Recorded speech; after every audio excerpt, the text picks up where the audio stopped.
If I was rating a roller coaster based on its quality, it would look something like this. This coaster, I hate it. Absolutely hate it. This one, it's okay, but I get a headache every single time I ride. This coaster, I wish I could have ridden one day. Unfortunately, I missed my chance by about a year, so I'll never have a formed opinion.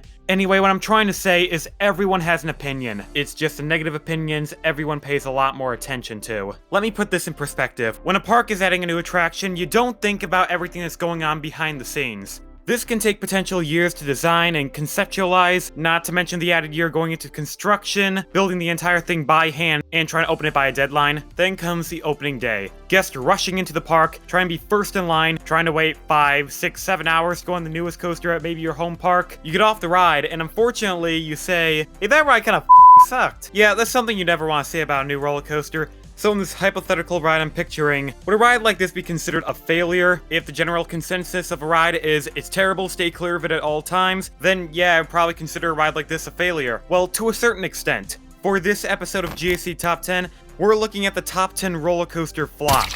I'm not ranking these roller coasters on quality, I'm strictly looking at the bottom line. Roller coasters are what I call as long-term investments. When an amusement park builds a new attraction, they don't expect to recoup their losses in a year. They intend to keep up attendance, then get a return after a couple of seasons of operation. This couldn't be more obvious. Although a ride's performance isn't always guaranteed, there could be unexpected downtime, maintenance is a bore. Public interest isn't as high as they expected. All factors that will come into play. And it may very well be possible the park may not even break even on their investment. These coasters are what I consider to be failures. I don't want to contradict myself though, a lot of coasters on this list are terrible. Well, at least I've heard of. I've never personally ridden every single coaster on the list. Still, there are some good ones that you may not be expecting. Anyway, let's start the top 10. Number 10, the Swarm at Thorpe Park. Yeah, that's already a weird start. To give you a refresher on Thorpe Park's newest coaster, yes, newest, they haven't had a new roller coaster since 2012. Sheesh. Anyway, the Swarm is a B&M wing coaster. Built during a time when the B&M wing coaster was generally a new thing. Gardaland, only 1 year before in 2011, got the first wing coaster from B&M. That was Raptor, so Thorpe Park immediately got on this trend, introduced Swarm the following year. And I gotta say, Thorpe Park, they may not have that many roller coasters, but this ride got justice. The apocalyptic theming makes it the best wing coaster by setting. Oh wait, no, there's that wing coaster in China that looks a lot better. Second best in setting. Now, how come the Swarm's a flop? I'm strictly looking at the 2012 Thorpe Park attendance report. In 2011, Thorpe Park had over 1.9 million people in attendance. You know, that's pretty good. Then when the Swarm opening year came, it decreased by 100,000, so it was only 1.8 million in attendance. That is significant. How can the Swarm decrease attendance? If a new ride that is unfamiliar for its time can't draw the crowds, then yeah, it's a failure. And if that doesn't convince you, look to the park's history again. After the Swarm, they got no significant investment. Merlin just stopped paying attention to them. Of course, they got other things like Darren Brown's Ghost Train. Besides that, they didn't get much. Before the Swarm in 2009, they got Saw the Ride, which is just a Gerstlauer Eurofighter. The theming is average. I mean, I've seen the Saw movies, I've seen the POV, I'm not impressed. Even prior to Saw, they got Stealth in 2006, so they were at least getting coasters every few years. After the Swarm, they figured out large investments don't work well for this park, so sorry Thorpe Park. Number 9, Intimidator 305 at King's Dominion. I love Intimidator 305. It was a sleeper hit of my 2019 vacation. I honestly didn't know what to expect for this ride. I thought I might get sick or something, so I thoroughly enjoyed I-305. So you're probably thinking, how is I-305 a failure? Come on. Let's go back to its opening year. 2010 wasn't the best year for I-305. Critically acclaimed, Intimidator 305 would make almost every person in the public just black out. It was deemed too intense for the average rider. So for King's Dominion to compensate for this, they had to completely reprofile one area. The part after the first drop, the turnaround into the first airtime hill, it had to be redone by extending the footprint of the layout so the train could exert the forces more appropriately, and making sure there was less wear and tear so parts wouldn't have to be replaced so frequently. After these upgrades, Intimidator 305 was able to function properly, so what gives? Remember how I said I went here back in 2019? When I was there, I-305's line was dead, and the park was packed. If a Giga Coaster can't attract the crowds, then I see an issue. It's either I-305 at the best operations in the world, where people still don't want to ride this in fear of blacking out. Dominator Racer 75, they had long lines. Twisted Timbers had the longest line in the park. However, that can just be because Twisted Timbers had the worst operations I had ever seen. And according to the locals, I-305 always had a short line. If not for that, Cedar Fair would not work with Intamin again after I-305. We know how much downtime Intamins can have, and after Intimidator 305, they just had enough, I guess. Number 8, Batman and Robin the Chiller at Six Flags Great Adventure. Themed after the movie where you see Batman's nipples. Wait, is that right? What the hell?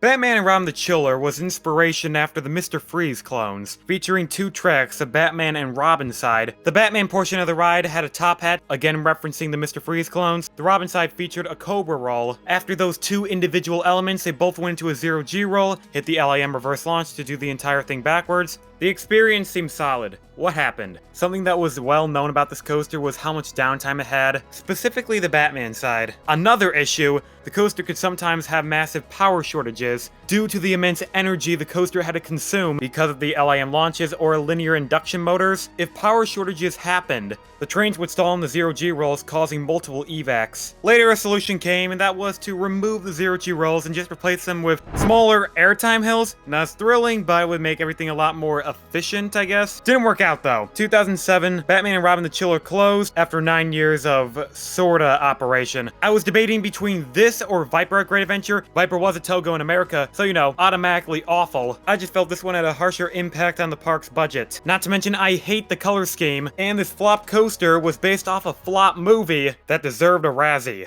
Number 7, Green Lantern First Flight at Six Flags Magic Mountain. Regarded as one of the worst roller coasters ever built, Green Lantern First Flight is an Intamin Zack spin. Only 3 of these were built. Green Lantern was the last one. During the 6 years it operated at the park, it was hated, negatively received, and just an embarrassment for Magic Mountain to have. A location that has nearly 20 coasters got this? For crying out loud, they had X2, they didn't need Green Lantern. During my one visit back in 2014, I saw Green Lantern, and I decided to opt out. I heard the reviews, I didn't want a headache the rest of the day, so I think I made the right call. So what about the ride made it so awful? Accordingly, the trains on Green Lantern, they were bottom weighted. If you don't know what that means, the trains were stacked with a bunch of extra weight as a way to restrict the movement of the car. That way it won't spin as much. This decision was made to abide by some California law. None of the other Intamin Zack spins do this, which is why this one got the worst rap out of all of them. If the car can't move freely going through this kind of layout, it can't properly exert the forces. Instead, we'll just redirect them on the rider. That's where Green Lantern faulted. 2017, it closed down. 2019, they dismantled the entire thing and sold it to Luron, where it will open in 2021. Maybe it'll be better when it reopens, or not, I don't really care. I'm probably never going to Luron anytime soon. Number 6, Hypersonic XLC at King's Dominion. Oh, Hypersonic, I've talked about this ride a few times. The first and one of the last air thrust models from SNS Worldwide, known for a relatively short layout, but with a punch. The launch went from 0 to 80 miles an hour in 1.8 seconds to a 165-foot top hat. This was the first ever coaster built by SNS, and due to this, it featured a lot of problems. The train design, the fact that tires constantly went flat on the ride, design failures that would have to be fixed long after opening. King's Dominion poured millions into this coaster, and it lasted only 6 years. That was not money well spent. This was all King's Dominion's fault. I mean, sure, SNS manufactured the coaster, but it's a prototype. Prototypes are not the final design. They're made cheap to just prove the concept works. Then they work on the final design. King's Dominion just bought the prototype off the testing ground. I mean, sure, SNS could just fix it. Doesn't really help when it was economically made. During the same year in 2001, a different air thrust coaster, Dododompa, opened without a hitch. In fact, the coaster is still operating to this day. So the moral of the story is, don't be cheap, King's Dominion. It costs you a lot more in the long run. Number 5, Windjammers Surf Racer at Knott's Berry Farm. Togo is considered to be one of the most unfavorable manufacturers to go with. I haven't had that much experience with this company. I've only ridden one of their coasters. Clearly that was Big Apple in Las Vegas. It was fine. I didn't find it too painful, but I would not pay that much money to ride it. Windjammer Surf Rider opened in 1997, and just like number 6, it didn't last long. 3 years to be exact. It was one of Togo's looping mouse models. They've built a few of them before, and they decided to sell Knott's Berry Farm a different version of the looping mouse. This was a racing model with the classic 2 vertical loops. It cost exactly $6 million.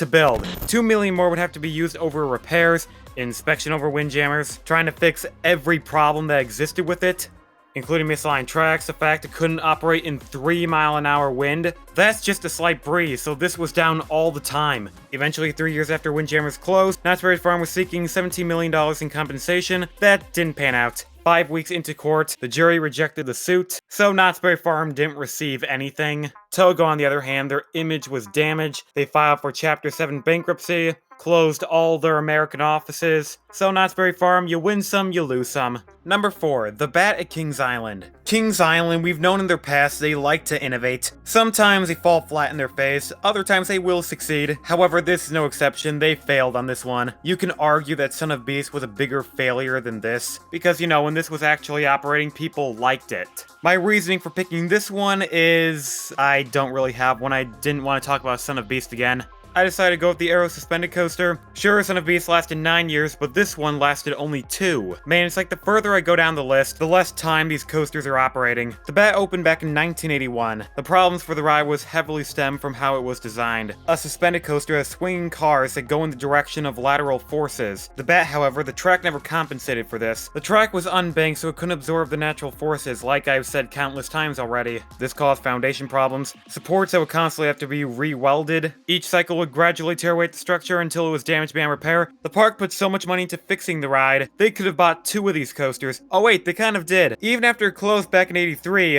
back in 1993 they got another Aero Suspended Coaster, despite all the problems they had with the first one. Originally named Top Gun, then Flight Deck, and then in 2013 they renamed it the Bat. Kind of like an homage thing. Number 3, Ring Racer at Nürburgring. 2009 was supposed to be a big year for Nürburgring. They were attempting to open the fastest coaster in the world. A proposed speed of 135 miles an hour in 2.5 seconds. That was before Formula Rosa came around. So if Nürburgring was going to open Ring Racer, it would have been the runner-up. Unfortunately, this coaster never fully operated. They never got the ride to the intended speed.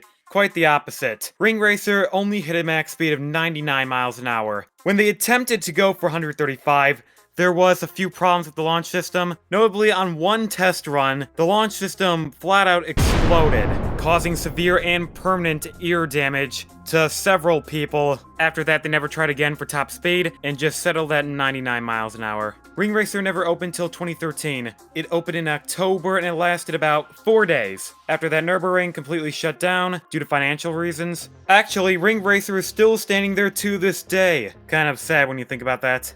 Number 2, Roundabout at Freestyle Music Park. Okay, I have to admit something, I am cheating putting this coaster on the list. Freestyle Music Park, or as it was called for like a few days, Hard Rock Park, lasted for 1 year. 2008 to 2009 to be exact. They had 5 coasters and all of them closed down. The difference is, Roundabout is the only coaster that's not still operating when it was relocated. I'm sure there was also Soaked, a different defunct ride. However, Roundabout's a lot more peculiar. I'm talking about the Ferris wheel aspect. Roundabout had the only Ferris wheel lift. This was, a Ferris wheel. It had 4 hubs where it could encompass the vehicles, line the track up with the first drop, then just push it over. Freestyle Music Park may have only lasted 1 year, but this one only lasted like a month or 2. Problems were caused by the Ferris wheel lift. It couldn't exactly align the track perfectly with the first drop, so they had to constantly try and recalibrate it. Once the park closed, it was relocated to Vietnam, renamed Paradise Falls. Roundabout was reassembled, but never actually operated. It was SB&O from 2015 to 2017.